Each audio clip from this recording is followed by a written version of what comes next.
going to look at this case study from a slightly different angle today than the one I just did.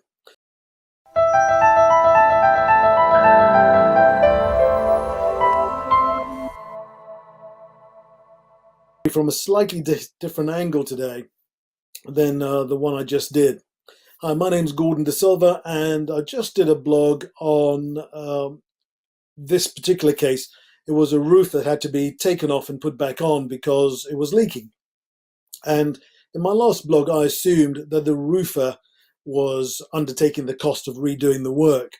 And here's the bit that comes next. It's a completely different case study, nothing to do with this particular roofer who was doing the work here. It was a builder who came to our property. It wasn't the same company. We'd hired a builder to come in to quote for some work. The work was anything between £10,000 and £20,000. In dollars, that would be about $15,000 to $30,000. And we were looking for a quote. There's quite a bit of work. It's not heavy. It's not really complicated work, but there was some knocking down of walls and stuff that had to be done.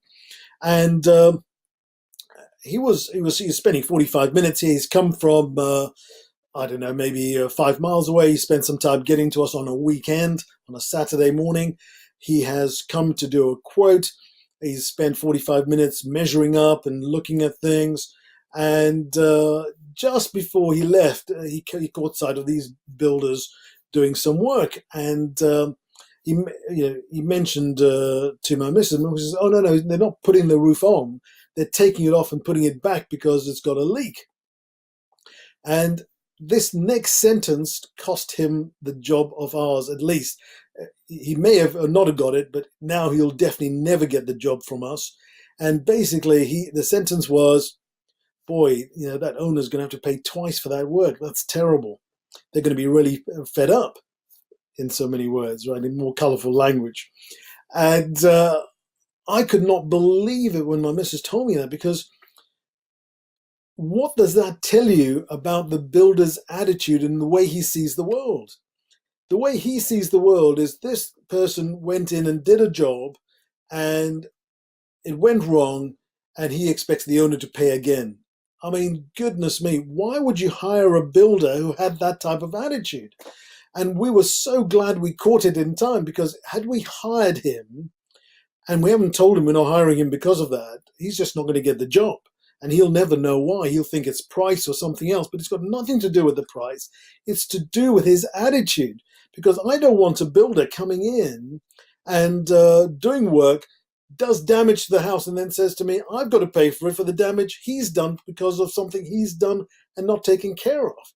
That would be just a complete, not only a waste of my time to fight it because I know I'd win it, but I would never, unless I signed a contract to say you can do the rubbish work you want and I'll pay for it twice if you don't do it well. Nobody's going to sign a contract like that, right? But here he was giving, as a throwaway sentence, losing the trust of a potential client.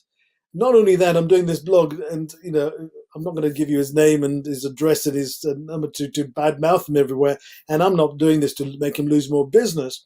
But it is such a shame, isn't it, that without even knowing why, he's going to lose the potential of that business. Now, in your, chances are you stand, like I do, 100% behind the products you sell and the services you sell, right? So if I was offering someone some of my consulting services, I give them 100% money back guarantee to make sure they're happy at each stage of the game. I wouldn't have it any other way. I wouldn't charge them to go, well, we didn't get any value there, so pay me again and I'll do it again. That would just be silly, right? And I would never expect somebody to do that. But in your business, it may not be you who delivers the sales pitch, the quotes. It may not be you who meets the client and talks to them. You never know how your team does it. So I would ask you to take a case study like this and ask them one-on-one how they would see the problem. If somebody did this and did a roof, without leading them down the path of what the right answer might be, just so, look at this, you've got a leak, what would you expect to happen next? And you'll get a sense maybe of how they may see the world and you then have an opportunity to retrain them, because sometimes when you don't win a pitch, you don't really know why unless you ask, and sometimes they're not honest with you, and they don't want to upset you, they don't want to get into confrontation with you, and as a result, you may never know why you lost a pitch or a quote, or a potential job, or a client for that matter. So have a think about how you may use this case study in your business with your team to really bulletproof yourself against silly mistakes like that, either by you or by, I'm sure it won't be you, but maybe your team, just to make sure that they don't see the world in the way that this builder did and lose you loads of business. This is Gordon D'Silva, wishing you every success.